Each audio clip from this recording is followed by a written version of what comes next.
You want to support Roland Unfiltered? Be sure to join our Bring the Funk fan club. Every dollar that you give to us supports our daily digital show. There's only one daily digital show out here that keeps it black and keep it real. It's Roland Martin Unfiltered. By going to RolandMartinUnfiltered.com, you can make this possible. Now let's talk about, of course, we always talked about crazy racist cops on this show. Well, guess what? The organization decided to do an extensive look into what these cops are saying on Facebook.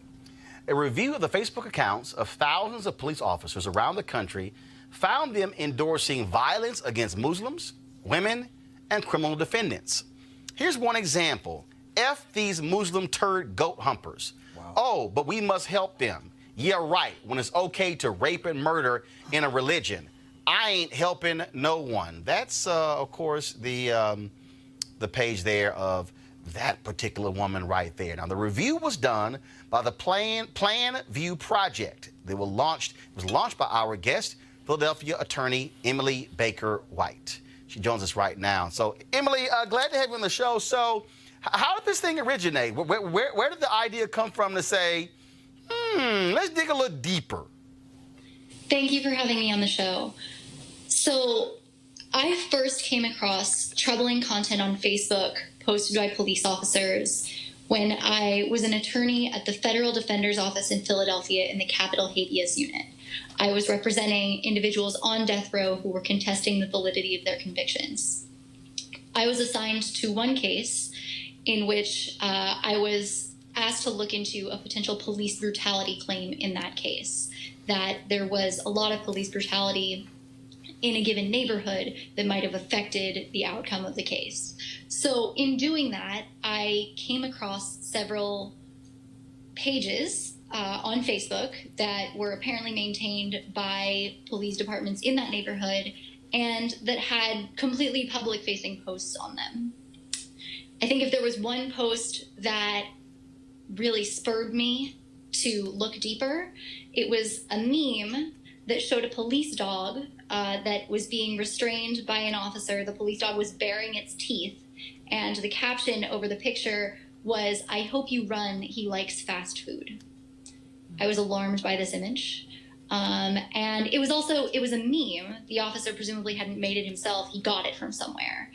And what that made me say was, how prevalent is this? How much of this is there on the internet? And that was the question that led me to create the Plainview Project. So how did you begin the research to begin to assemble all of this? And how many police officers did you eventually compile data on?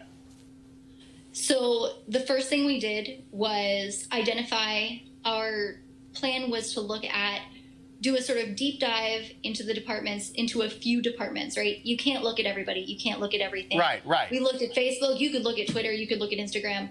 But we decided we were going to look at Facebook. We were going to look at a few departments, and we were going to try to find as much information as we could in those departments. So we picked 8 jurisdictions across the United States, some big, some small. The largest was Philadelphia, where I lived at the time. But we also looked in Dallas and Phoenix and St. Louis, among other smaller jurisdictions. And we picked those cities. We obtained the public rosters of all the police officers in each of those places. That's a matter of public record. You can get the lists of police officers in each city. In fact, often it's posted on, we got the Philly ones from the Philly Inquirer. We got, I think, the Dallas ones from a newspaper down there. So we got a list of all the officers in these jurisdictions. Then we went and tried to find Facebook pages that apparently matched those names. Now, there are a lot of people with every name on Facebook. It doesn't matter how uncommon your name is, there are a lot of people with that name on Facebook. So obviously we needed more. We needed something that showed that a person was a law enforcement officer in a certain jurisdiction. And so the most common way that we found that verification was that the person posted police officer at Phoenix Police Department or at Dallas Police Department. And many people do list the police department as their employer. And that was the most common verification that we found. But also there were a lot of people who posted pictures of themselves in uniform or were having a conversation and said, I've been a, Phoenix cop for 5 years and in my experience, blah, blah, blah, right? So we had to get some affirmative ID from a person saying, I am a police officer in this jurisdiction. We built a list of those people, and then we reviewed all of the public posts that each of those people had made. Well, what I love about this is, first of all, they can't lie and say it wasn't me. That's the one thing I love about it. And also what it does is exposes them in their own words. Now, you put this out there. What's the next step? Are you asking the departments to take action against them? So departments are still responding to this information, but the responses that we've gotten from officials in Philadelphia so far have been really good. The Philadelphia Commissioner Ross, among other things, what part of his statement was the line, "I don't understand why there's still so much hate in this country today." And that's coming from the Philly police chief, looking at some of the words of his own officers. And when I hear him say that, I believe him, and I think he's taking this problem really seriously. Well, first of all, it is an amazing job y'all did. Are any plans, you focused on 8 jurisdictions. Last question for you. Are you planning on targeting more jurisdictions? Not at this moment, but I wouldn't rule anything out. All right, then we surely appreciate it. Thank you so very much. Where can people see your full report? Where can they go? Plainviewproject.org. Plainviewproject.org. All right, we appreciate it. Thanks a bunch. Thank you very much. Joseph, this is, first of all, it's an amazing thing that they did. And what it does is, for all the people who talk about the bad apples. There's like a whole barrel full of them. I mean, and the thing that kind of drives me crazy about this is, like, number one, this is only 8 jurisdictions, I think she said, like a handful. 8. This is the tip of the iceberg, right? This is the tip of the iceberg. We don't know how many more cops are out there who are doing sorts of things. Secondly, it folds back into the first story, which is how these guys got convicted in the Central Park 5 in the first place. There was groupthink. There were people who see black men, who see black boys as animals and suspects. This is where it comes from. This is where cops were so willing to believe that 5 guys, 14, 15, 13, who didn't even know each other, were guilty of a crime, and why the prosecutors just pushed and pushed and pushed until they got a conviction. It all ties in together, and it's something that's going to be incredibly hard to eradicate. And the thing, Avis, is that, again, these are individuals who are dumb enough to say it. Yeah, I mean, I think what to me is most telling about this is it shows how rotten this culture is to its core, that they would feel comfortable enough to just put this out there in public. Okay, they just put it all out there. Anybody could see it. And they saw no repercussions would come from it. And so they felt comfortable doing it. And I also am not as quite comforted by the Philadelphia police chief's words as the author of this report was, because quite frankly, he should have known. Yeah. Well, words are one thing, but now what do you do next? Yeah. I mean, that's what's key. Absolutely. And you know the culture of your organization, and if you don't, well, that's a problem. But he knows. Come on now. He knows. Eugene? Well, actually, you know what? No, I would dare say, Eugene, folks may not know because they don't properly monitor. And that's the problem I have. And I think what they've exposed is, how in the hell are you not keeping tabs on your own cops? Again, you're sworn to protect and uphold the law, as opposed to beat people, to denigrate people, and say, I'm not going to represent you. Yeah, I mean, I think there should be special scrutiny when it comes to police officers and law enforcement. I think the next step absolutely probably should be is that you take that 8, you gather the resource to cover 100, 200, 300, maybe 1,000, and then probably expand to the full 4,000 departments that we know about. And then from there, this database has to be searchable. It has to be as accessible for your common defense attorney who has a client that's been brutally abused by the police to be able to run those officers' names and say, boom, here we go. These people have they have the bias and they put it on display. One of the former Baltimore City Central Committee chairman and here he was a lawyer, defense attorney, and he kept the list of corrupt cops and bad cops in his office. And when he would get a client, he would just go back and see who was the arresting officer and matched up to that list. And if he matched up to that list, it is to be open shut case for him. And I think that's what you probably start seeing if we were to turn this to an actionable, searchable database. All right, folks. You can't, real quickly, you can't get hired for a job unless somebody checks your social media, right? Yeah. My company has a social media policy. You should not be able to get hired as a police officer unless they check your social media and find out that it's all on the square. Kind of basic. Simple. Yeah. Kind of basic. Costs nothing. Let me give you some word about Linda Fairstein. You know, she was the prosecutor who put away the Central Park 5. She's made a ton of money writing books. Well, guess what? She had to resign earlier this week from Vassar College, as well as another group there in New York. Now she's been stripped of Glamour Magazine's Woman of the Year award, which she got in 1993. They now admit that they were wrong. This all comes on the heels of Ava DuVernay's drama series on Netflix called When They See Us. The petition to call for her to lose her book publishing deals and for Amazon to remove her books has now surpassed 25,000 and maybe as high as 50,000. I'm going to double check in a minute. It's on change.org. And so we certainly shall see what happens. But she should lose everything. Everything. Everything. No speeches, no books, no awards, nothing, because she is still walking around saying that those 5 committed the act. And we know that's a doggone lie. I mean, I'm with you on this Linda Fairstein thing. I mean, she should lose everything. But the question becomes, what happens when Amazon removes her books Right. and then turns around and removes Farrakhan mine. or Jeremiah Wright or your mine, books, right? you know. And then, so I don't know where we're headed, but I'm just concerned because white supremacy never does anything without a plan after the first thing they've done, and that's the thing I'm a little Well, the First nervous. Amendment piece, Greg, is really important. Dr. Carr, is really important for us to understand the First Amendment piece. But the other piece of it is the whole notion of what's happening to our nation and the fact that we are more diverse and that people have to be not tolerant, but accepting of the diversity that we're experiencing. Well, speaking of diversity, folks, they're lighting up Jeffrey Goldberg. He's the editor-in-chief of The Atlantic magazine. Why? Because he made some comments that dealt with the issue of diversity in journalism. He says that pretty much the people who can write long-form pieces, 10,000-word pieces, exclusively white men. This is a quote. It's really, really hard to write a 10,000-word cover story.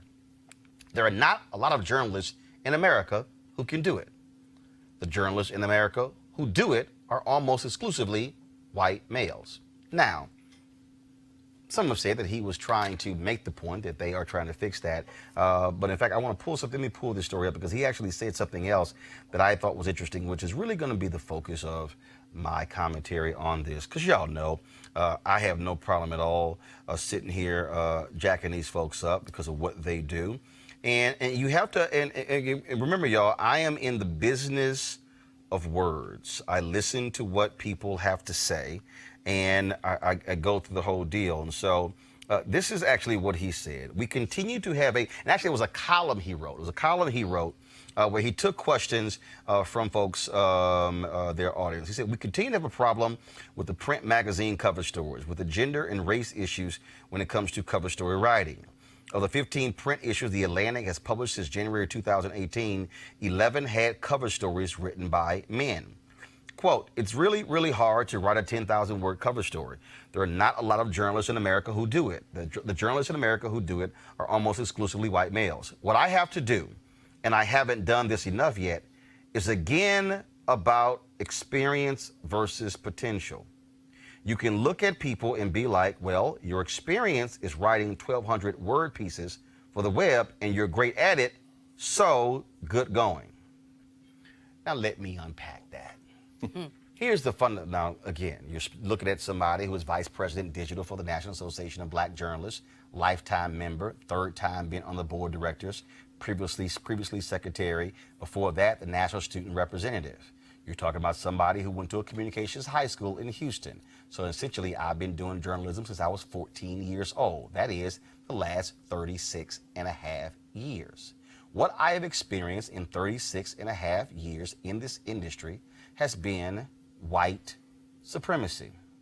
Meaning, if you truly look at that statement, what he is saying that the people who really can write long 10,000-word pieces, they're white men. Y'all, that's white supremacy. Meaning you think you're better. Now let's unpack that. The reason he's saying that is because if you look at the magazine industry all across the board, who do you largely see? White folks. When Spike Lee did one of his previous movies, he said, I will not do any magazine interviews unless you send a black journalist. All white folks lost their mind, but it forced them to look at their newsrooms. They looked up and went, damn, we don't have anybody to send, because they didn't even acknowledge that it was an all-white newsroom. This is the equivalent of saying, you know what, it'd be great for an African-American to be the CEO of a company, but you know what? Those with the experience to run companies are simply white men. But see, what bothers me is when he talked about this whole issue of, when he said experience versus potential.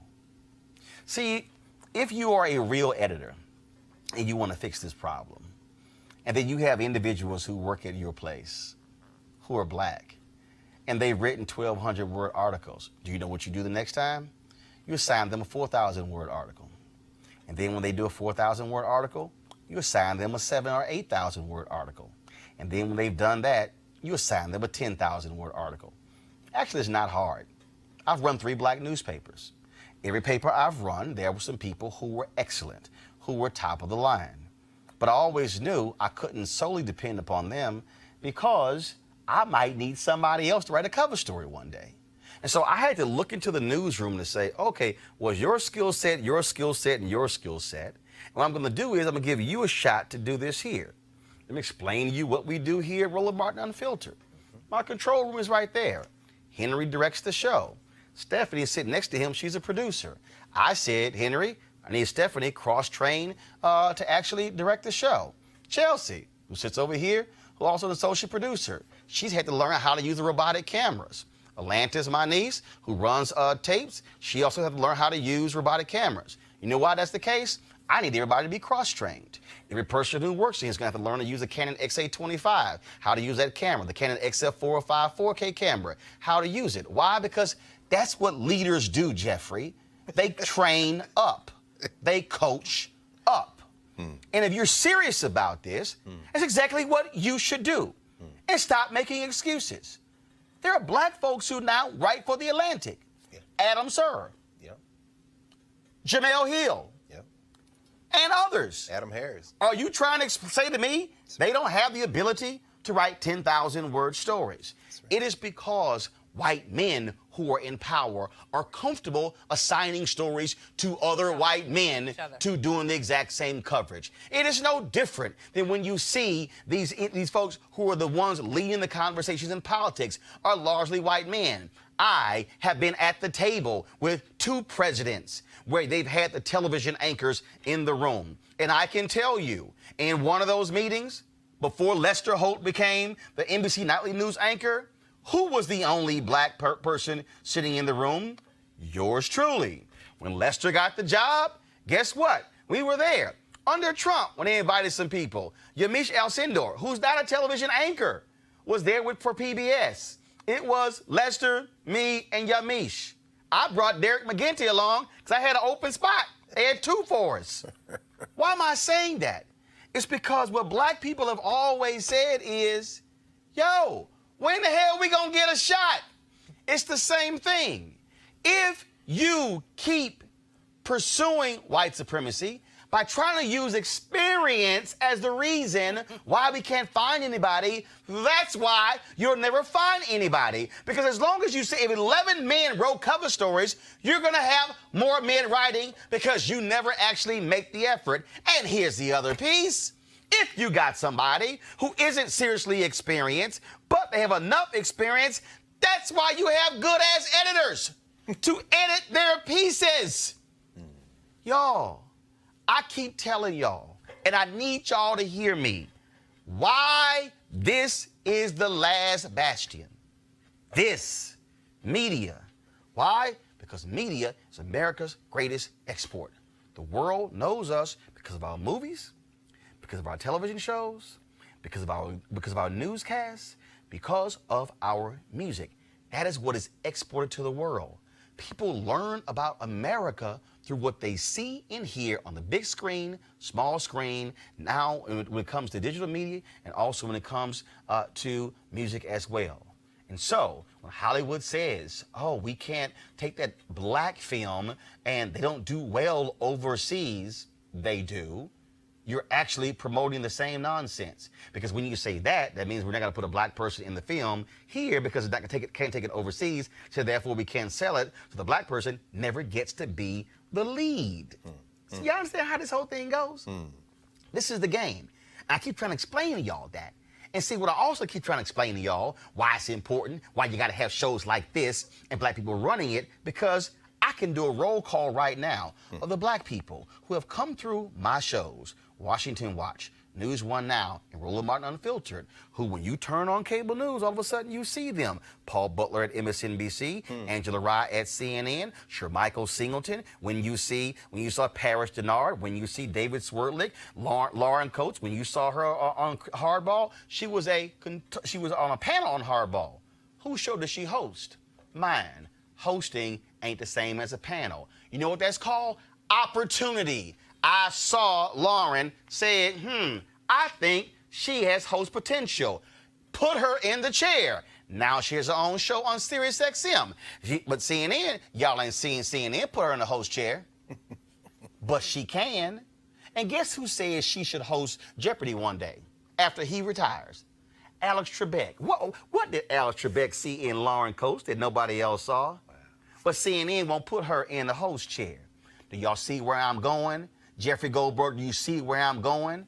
If somebody who's in power doesn't decide to change the paradigm and begin to break this whole deal open, then it doesn't change. That's the only reason we support Branch Rickey. Jackie Robinson could always play ball. That's right.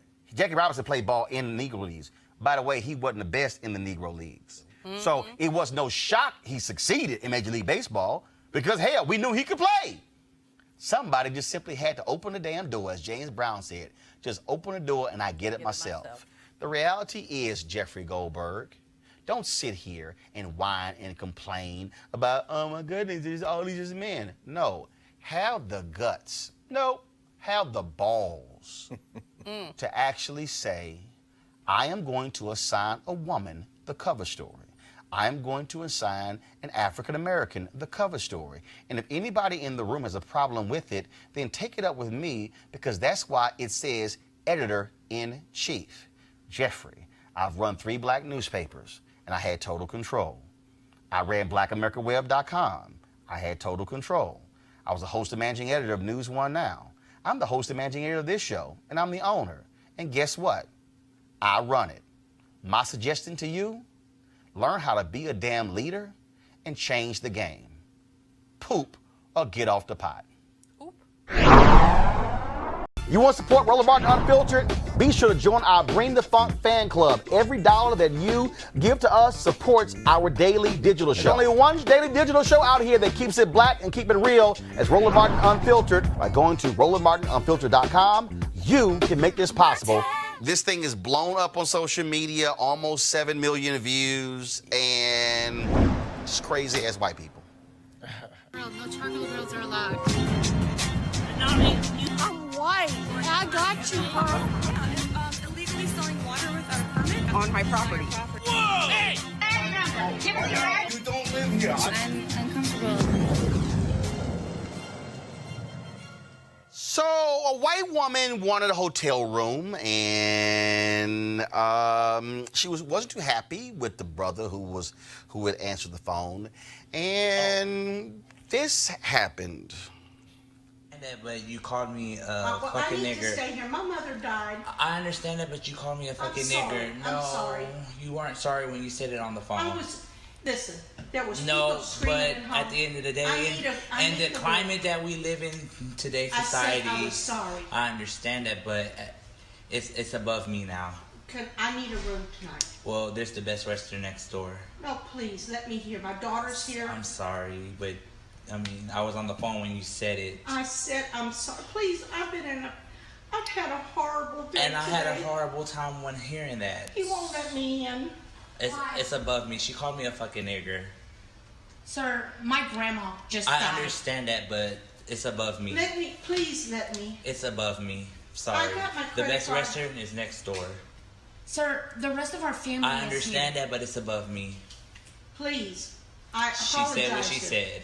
I understand that. I understand. She's very... It's that, but you called me a I fucking need to stay nigger. here. My It's mother above me. died. I understand. It's above me. Mood all Best Western's next door. Now, I'm with homie. I don't care if your mama died. No. I don't care. I mean, right? My mama died. So no, but you should have thought about that before You you called made me. the comment. Right. Right. I ain't got no problem. But no white tears. Not up to me. Sorry. No white tears. In fact, Q Scarface is no tears.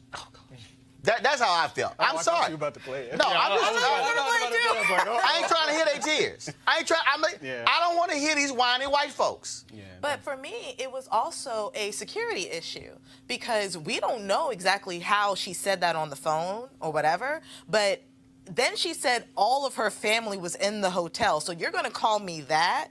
Plus you have people who are like you in this hotel that I have to be the front desk person for? And this is your mentality towards me? But also, you calling me that, Jason, and I'm the one who's going to rent you the room? Right. It didn't make any kind of sense why somebody would do that. And the other thing that kind of frustrated me was, I guess the daughter came over a little aggressive. Like, sir. Yeah. And it's like, Sorry, and I loved it. Didn't even apologize on behalf of the mother. Well, we like she went straight into, wait, she said this because my grandmother just died. Well, like, that's not an excuse. We know why she said it. She said it because that's what she felt. I mean, well, yeah. Absolutely. That's what she meant. But no hotels, no tow hotels. Me now. The Best above me Western now. You and all of your family can You know go what? to the Best You know what? Western. Before we go, I'm gonna play it again. I've had a horrible. It is. And that, but you called me a I fucking need to nigger. stay here. My mother died. I understand that, but you called me a fucking sorry. nigger. No, I'm sorry. you weren't sorry when you said it on the phone. I was. Listen, there was No, people screaming but at home. at the end of the day, I and need the a climate that we live in today's I said society, I was sorry. I understand that, but it's above me now. I need a room tonight. Well, there's the Best Western next door. No, please let me hear. My daughter's here. I'm sorry, but I mean, I was on the phone when you said it. I said I'm sorry. Please, I've had a horrible day And I had a today. horrible time when hearing that. He won't let me in. It's above me. She called me a fucking nigger. Sir, my grandma just I died. understand that, but it's above me. Please let me. It's above me. Sorry. I got my The credit Best card. Western is next door. Sir, the rest of our family I is understand here. that, but it's above me. Please. I She apologize. said what she said. I understand that. I understand. She's very... It's above me. It's above me now. Sorry. And I love how you sound like Reverend Fred Price. Yeah, very calm. I understand that. But no, you can't say there's a Best Western next door. I was literally hearing Reverend Fred Price the whole time homeboy was talking. Look, white people, I'm trying to help y'all out. These are different Negroes. We're different. Today's totally different because we're not Negroes. Because we're not going to sit here and take BS. So y'all can keep acting a fool. And you lucky, baby, it was audio. Oh, my God, you're lucky it was audio. You are so lucky it wasn't video. And so next time you decide to call somebody black the N-word, you might want to keep in mind we might deny you getting a hotel. Because you know what? It's above us now. It's above us now. All right, folks, back to our Roland Unfiltered video in just one moment. Hey, guys, they're back. MarijuanaStock.org has another great investment opportunity. If you were lucky enough to invest in their last crowdfunding campaign, you know they raised a lot of money in just a few months investing in legal marijuana farms. And those initial investors now own shares of a publicly traded company. Now, they're certainly making things happen. Now, last time, again, many of you missed out, but now you can connect this time. They have a new investment opportunity that is as good, if not even better, than the last one. I'm talking about industrial hemp CBD.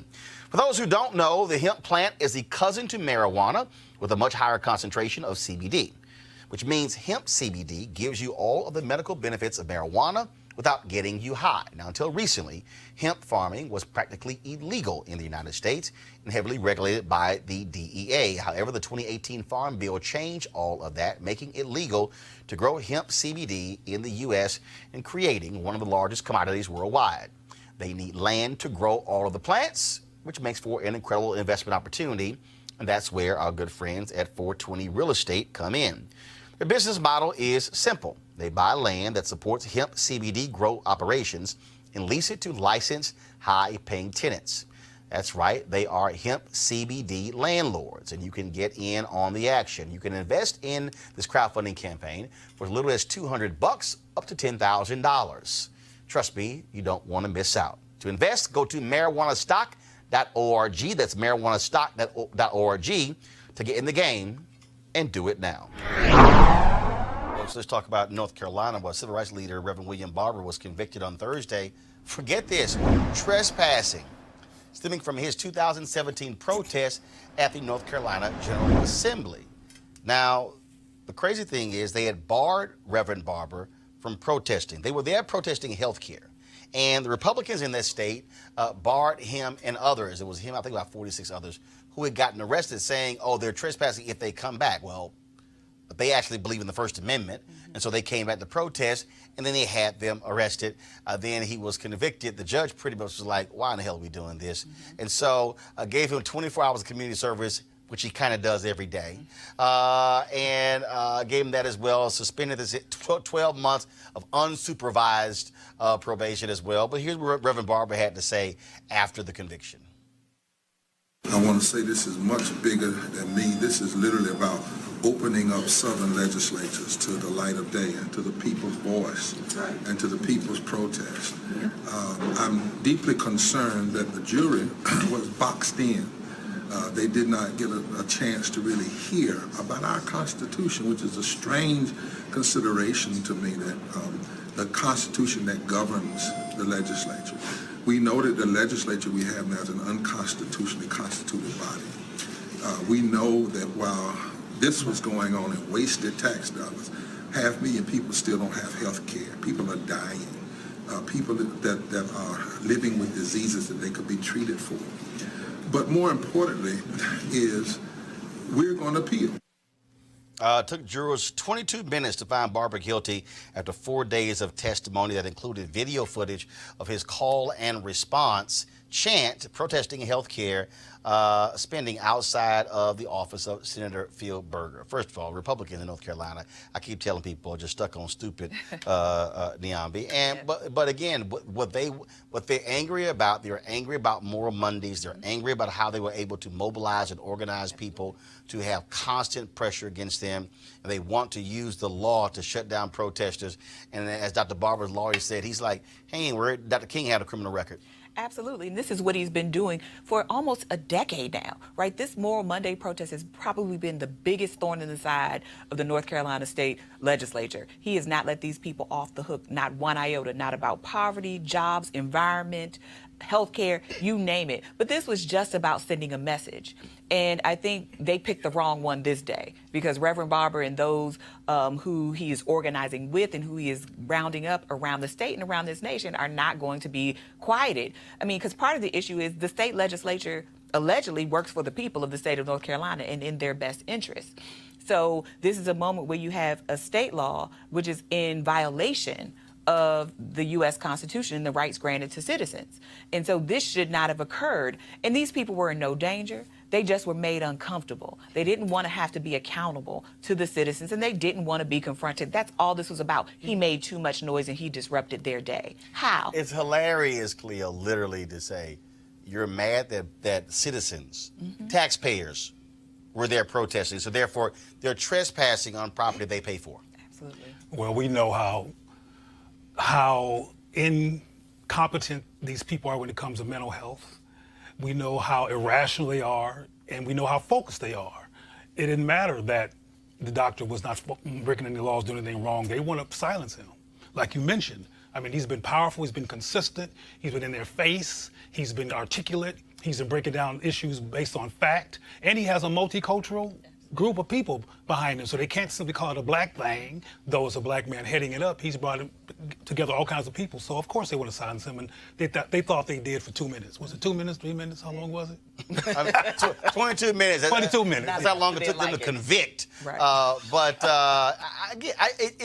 It amazes me how weak Republicans are. They love calling people snowflakes. No, they're soft. Yeah, I think about who gets the right to enact the First Amendment or even the Second Amendment. I mean, and essentially what we're talking about is a lack of transparency. Once again, we see another issue where taxpayers pay the money to put these people in office to do things for them. And so part of what's happening is, first, we need the law to be changed. I think second, it speaks to the fact that taxpayers should demand this particular type of transparency. And then third, we see the way that race in particular mutes people's ability to fully enact the First Amendment. And it's highly, highly problematic. You want to support Roland Martin Unfiltered? Be sure to join our Bring the Funk fan club. Every dollar that you give to us supports our daily digital show. There's only one daily digital show out here that keeps it black and keep it real. It's Roland Martin Unfiltered. By going to RolandMartinUnfiltered.com, you can make this possible. I wasn't going to talk about this because I really don't give a damn about a lot of this silly stuff that happens on social media. I don't care about gossip. I don't care about entertainment. But I needed to deal with this, okay? So how many of y'all have seen people talking about this ridiculous image of Beyonce and Jay-Z sitting courtside at the Game 3 the other night, and the wife of one of the Warriors owners leans over and she's talking to Jay-Z, okay? this thing has gotten all crazy. It's blown up. Well, today, Beyonce's publicist had to release a statement condemning the people attacking this woman. This woman got death threats because of this whole deal. Telling the Beehive, yo, shut the hell up and calm down. But this is what bothers me the most about this, okay? Because I really don't give a damn about these stories. I really don't. I think they're stupid. I think people who engage in them are stupid. Yes, I think you're stupid. You're sitting your ass at home. You know nothing about the conversation taking place between Jay-Z, Beyonce, the wife, and the husband. You know nothing. Yet you are sitting at home assuming you know what she's talking to Jay-Z and Beyonce about. The woman says, I was asking them, what do y'all want to drink? Now let me again unpack it. He's the owner. She's the wife. They're guests. They're guests of them. So don't you think that if we're at a game and Rashawn or Dr. Carter or Cleo were sitting next to me, and let's say I was talking to Dr. Carter and Rashawn is sitting right here and it's loud as hell, I'm probably going to lean over to say something. But no, all of these people are losing them, and that's right, give him the girl, give her the side eye. She talking to your man. This is stupid. This woman is in tears. She has deleted her Instagram account because she's been attacked and getting death threats and people trashing her. And why do I keep saying her? Because I'm not going to say her name. Because her name is not important. Her husband's name is not important. But at some point, I need people to shut the hell up and get on with their own damn lives and stop being so fixated over dumb shit. And that's what this is. This is stupid. Absolutely stupid. In fact, there's been more conversation about the side I lean over than what happened on the other side of the court. There you go. When one of the Warriors owners, who's worth $2.4 billion, pushes Kyle Lowry when he fell into the crowd. That owner, suspended by the NBA for a year, can't attend any NBA games, fined $500,000. According to some reports, he's likely going to have to sell his shares in the team. Because he shouldn't have put his hand on a ball player. When you're sitting courtside, you don't put your hands on it. But my problem is that we, as a society, are caught up in bullshit. The people who are, the amount of time, and I know somebody is sitting here saying, well, you're spending time on this. Yes, to tell y'all, shut the hell up. Stop wasting, it's dumb. Death threats? Roland. Because she leaned the hell over to talk to Jay-Z. Really? Really? What? Okay, I knew nothing about this incident at all. Somehow it got past my radar. But are you telling me that people in the so-called Beehive saw a woman talking to Jay-Z and got mad and made some projections on what she might have been saying to Jay-Z and started a viral conversation about from the Beehivers? Dr. Carter, you want to take this one? Is that what happened? In a nutshell, I mean, Nut is a figure of speech. I mean, I'm like you. I didn't understand what that people saw in an exchange between grown people at a basketball game. Grown people. But these are the Beehivers. That's what I want to make. These are extreme come on fans. now. Beehivers are. And there are people who I know. Oh, goodness. People who are smart, educated, who got their ass caught up in this stupid ass story as well. I'm a fan, but that's that woman's husband. Let her worry about that conversation. Like, what does this have to do with me? But here's the deal. Here's what gets me. Didn't the same Beyonce do a song talking about Becky with the good hair? And didn't he turn around and do a song talking about him being with Becky with the good hair? Really?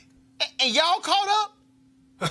Look, and trying to figure out what was being said on the sideline by 4 rich people. I was saying, these people are still married, so whatever problems they've had, they've monetized those and worked it out, and he's a billionaire, and she's wearing $10,000 worth of clothes. See, again, I can't be bothered by what's happening in their life. Irrational about their irrational. I mean, I think that's what's key. Like there are 2 things that popped out to me. First, that we paid more attention to this particular situation than we did what happened to Kyle Lowry. Let me be real clear. I'm going to show you. First of all, this is the photo. This is from the NBC News website. Y'all, this the photo. I think it might be another one. This is what, now we probably gonna get flagged. If we get flagged by this, but I'm playing this from Twitter. Y'all, this the conversation. They were like, oh, she was all leaning in her space. Why is she leaning in her space talking to Jay-Z? Look at the side eye she gave her. Y'all, that looks changed. That's what caused these people to lose their damn mind. Beyonce looks like that all the time. I mean, like, it wasn't, I mean, that particular reaction is interesting to me. I think it speaks to relationship trust issues that people have. But it's stupid people. Yeah. It's stupid people who, but see, this is the thing, because I'm taking this thing even larger. Because what happens is, something happens, and it's the image, oh, look how he looked at her. You have no idea what was going through that person's mind, when that happened. There's no audio, nothing. But for people to go on this woman's Instagram page and literally dog her, trash her, cuss her out to the point where she had to delete the account. One person talked to her, said the woman was in tears because this thing has gone all over the place. And what I'm just trying to say is, I just need people to grow the hell up. And see, the reason I'm saying how we value what's important right now on our YouTube channel, 388 watching. So let me go over here to the Facebook channel, because I'm about to make a point. Right here is 181 on the Facebook page right now, and then I'm gonna go over to the Periscope channel feed right now, and we got 100 and 102, but I got about 60 there. I guarantee you that if I put in the line, we are discussing Beyonce sideline gate, numbers would have exploded. Absolutely. Because people care about stupid stuff. And this is stupid. And I need people to learn to stop getting sucked into stupid stuff. That's why, just so y'all know, okay? Y'all ain't never seen on this show me talking about so-and-so just broke up. Because I don't give a damn who you dating. So-and-so just got engaged. Okay, great. I don't care. But are you in the Beehive? I ain't talking about the Beehive. I'm broad in this thing. Right. I'm broad in this thing. Beehive people are obsessed, and they didn't want her garment to be soiled. It's the same as the Mariah. I said something about Mariah Carey one night. All her folks lost their mind. I was like, oh, y'all can go to hell too. I told them on Twitter. And look, here's the I'm telling you. I don't care if y'all come, if you gay and you come out, that's your business. If you have a baby, that's your business. Wasting valuable time on petty, insignificant, personal stuff. If you want to watch E! News, you want to watch the rest of those shows for it, go right ahead. But literally, the amount of stuff that exists, I can't even put all the stuff in a show that I want to put in a show because of the amount of time. Right. And I'm just saying, if you a mama or uncle or aunt or you a daddy or you, if you got a family member calling that, you say, yo ass stupid for wasting all this damn time on that. And somebody got to go ahead. Somebody got to just say it. Right, and also the time that they spent retweeting and tweeting about the story, they could have supported Samaria Rice. It's Beyonce. Right, and they could have filled out a petition that. Oh, hold up. But even if you ain't want to do all that, just shut the hell up. Well, that's also free. I mean, I literally can't imagine going to the Instagram feed of somebody. Right, some stranger. And cussing them out. And I hope you die and all this other nonsense. Cussing a stranger out who invited them to the game. Over people you don't know. Because Beyonce and Jay-Z ain't season ticket holders of the Warriors. But you they also were don't know. invited by the two people who was talking to them. Let me let y'all know something right now. Roland got some courtside seats, and I invite Beyonce and Jay-Z. Y'all kiss my ass. I'ma talk to them. Okay? I'ma lean the hell over. We gonna talk to them. I don't give a damn what none of y'all gotta say. But it's childish and petty. So clearly, I'm sorry. I said I was not gonna discuss it. But I need to discuss that because sometimes we need to tell our own people, stop doing stupid stuff. And this to me is stupid. All right, folks, back to that Roland Mark Unfiltered video in just one moment. Hey, folks, they're back. MarijuanaStock.org has another great investment opportunity. If you were lucky enough to invest in their last crowdfunding campaign, you know they raised a lot of money in just a few months investing in legal marijuana farms. Those initial investors now own shares of a publicly traded company. They're on fire. Certainly a lot of you missed it. Now you have an opportunity. Now they have a new investment opportunity that is as good, if not even better, than the last. I'm talking about industrial hemp CBD. For those who don't know, the hemp plant is the cousin to marijuana with a much higher concentration of CBD, which means hemp CBD gives you all the medical benefits of marijuana without getting you high. Now, until recently, hemp farming was practically illegal in the U.S. and heavily regulated by the DEA. However, the 2018 Farm Bill changed all of that. Congress made it legal to grow hemp CBD in the U.S. and creating one of the largest commodities worldwide. They need land to grow all of the plants, and this makes for an incredible investment opportunity. And that's where our good friends at 420 Real Estate come in.